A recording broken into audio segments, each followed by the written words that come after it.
Magandang umaga, ngayon po ay araw ng Miyerkules, February 14, 2024. Update po muli sa lagay ng panahon. Sa kasalukuyan, ayon sa Pag-asa, shear line ay nakakaapekto sa eastern section ng Southern Luzon at Visayas at northeast monsoon naman nakakaapekto sa nalalabing bahagi ng Luzon. Ngayong araw po ng mga puso, wala namang bagyo o low pressure area na maaaring makaapekto sa lagay ng panahon ayon po sa Pag-asa.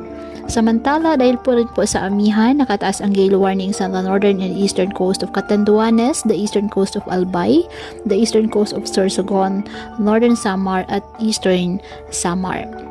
Ngayong araw, dahil sa shear line at easterlies, asahan na maulap na kalangitan na may kalat-kalat na pag-ulan at thunderstorms sa eastern Visayas, Bicol Region, Aklan, Capiz, Marinduque, Romblon, Oriental Mindoro at Quezon.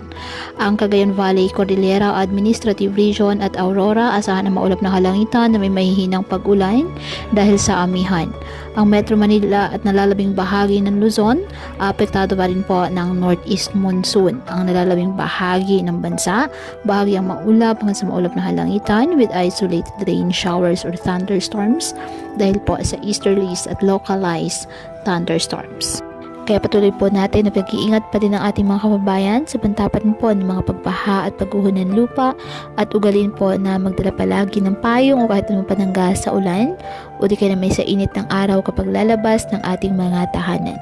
At yan po muna ang update sa lagay ng panahon ngayong araw. Muli, patuloy po tayo na mag-ingat at palaging tandaan, God loves you. Stay safe and God bless.